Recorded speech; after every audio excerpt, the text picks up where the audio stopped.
certo? Então, passado esse primeiro take, que é desde a Grécia,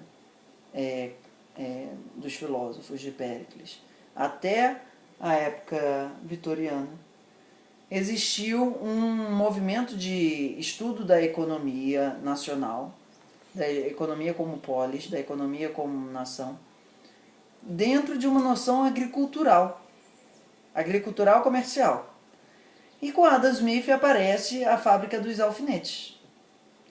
E é o exemplo mais fantástico dentro daquilo dali, que ele mostra de uma maneira muito simples como um cara fazendo a parte A outro cara fazendo a parte B, outro cara a parte C, faz com que todo mundo esteja melhor. A ideia da especialização do trabalho é uma ideia da indústria, certo? A especialização do trabalho na agricultura não funciona, porque a pessoa precisa entender o processo como um todo. Você não só entende escolher a semente, você não entende um monte de outros fatores. A agricultura hoje em dia ela pode ser mecanizada. Mas o que eu estou dizendo é o seguinte, isso foi um processo que teve que ir para a indústria para voltar. Não é um processo nato da agricultura. Ok? O agricultor ainda tem que conhecer o processo de plantar, regar, colher, armazenar, separar semente e começar o ciclo. Certo? Então, ele é um fator que está muito em relação com a natureza, e a natureza é um fenômeno complexo. A indústria não. A indústria é um fenômeno mecânico. Para ela ser indústria, ela tem que ser padronizada, senão é artesanato. Artesanato não é um fenômeno primordialmente mecânico. Artesanato tem um quê artístico, onde a pessoa pode fazer aquele para você. Né? Ele ainda não é uma coisa que está pensando em quantidade, certo? E aí cria um problema. A indústria cria um problema. Que ela cria mais oferta do que você pode imaginar. Pela alta grau de eficiência na produção, você tem alfinete muito mais do que toda a população vai precisar. E daí? E aí? Como é que você faz? Você tem uma questão que aparece. Olha só a questão que aparece.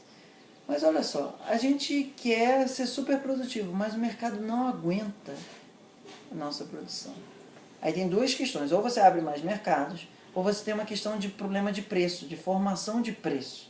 E aí vem o grande moto da economia as economics, que é assim, como os preços se formam. Cara, que questão, certo? Dentro de uma perspectiva menos liberal, os preços se formam por poder de mercado. Se você tem um monopólio dali, você põe o preço que você quiser, certo? Então, assim, essa é uma perspectiva que não é a perspectiva normalmente estudada nos cursos de economia, que são influenciados por alguma coisa que você leu os Principles de Economics do Marshall. Se tiver Marshall como uma bibliografia principal, você pode ter certeza que o preço vai ser formado pelo mercado.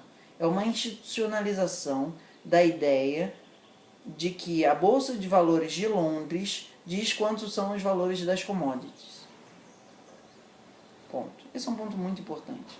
Porque assim, esse modelo não é super burro. Esse modelo não é completamente alienígena. Só que ele é fundado num local.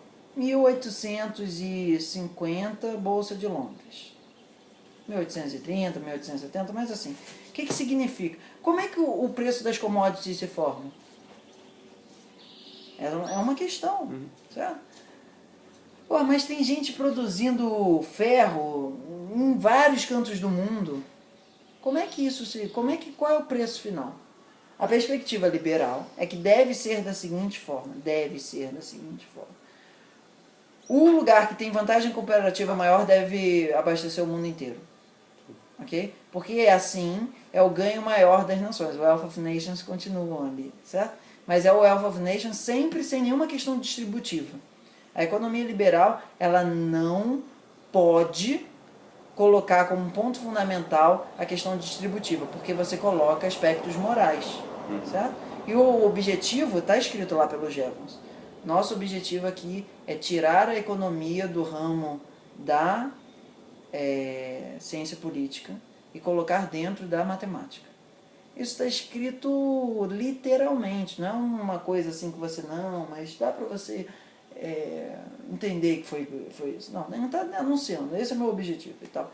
E o que isso significa? Aí surge o Homo econômicos, onde a escassez faz sentido. Veja bem, você está morando na cidade. Se você não tiver alguma coisa no supermercado e não tiver dinheiro, o que acontece? Você morre de fome. Simples assim, ou de frio. Certo?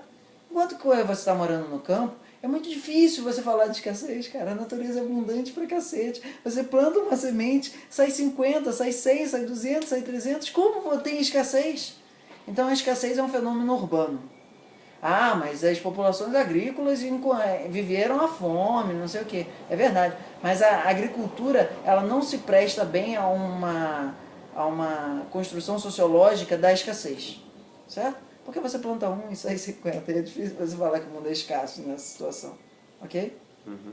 Então, mas na cidade, cara, se você tiver sem dinheiro, você morre de fome. Né? Você não consegue plantar nada no concreto ou qualquer coisa assim, no asfalto. Então, na cidade, as pessoas passaram a ter um ambiente sociológico onde a ideia é o seguinte, olha, tudo que eu conheço na vida, eu já nasci num mundo onde se eu não comprar aquilo, eu não tenho como plantar.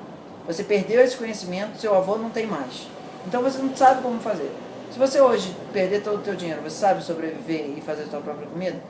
Mesmo com a internet, isso não vai ser uma coisa tão simples, certo?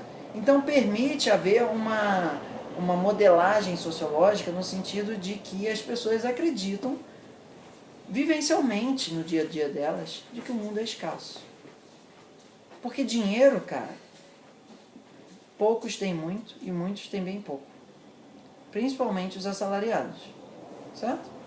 Então, nesse sentido, é muito fácil você virar para falar para as pessoas que, olha só, quando você ganhar o teu salário, você vai fazer o máximo para fazer com que ele renda o melhor possível para que você consiga comer até o final do mês.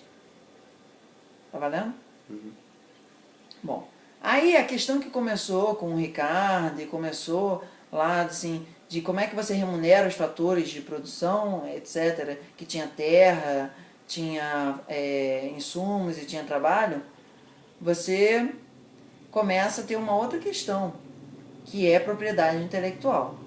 Que nesse estudo chinfrim, que é o que a gente tem nas faculdades normalmente, isso não está nem aí. Mas assim, a grande riqueza da Inglaterra era saber fazer as ferrovias.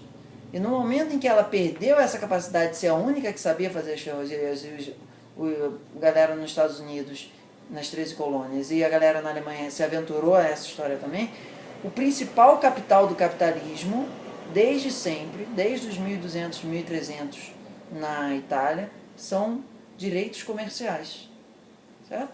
Mas eu estou, ao mesmo tempo, apresentando a versão assim, o que é o capitalismo de uma maneira que me parece ser mais inteligente, o que é o capitalismo dessa forma ridícula que é apresentado nas faculdades, onde as pessoas estão discutindo se a divisão do trabalho é internacional. Cara, fala sério, o que faz a Nike ser a Nike não é porque ela faz um tênis muito bom, é porque ela faz um tênis que todo mundo quer.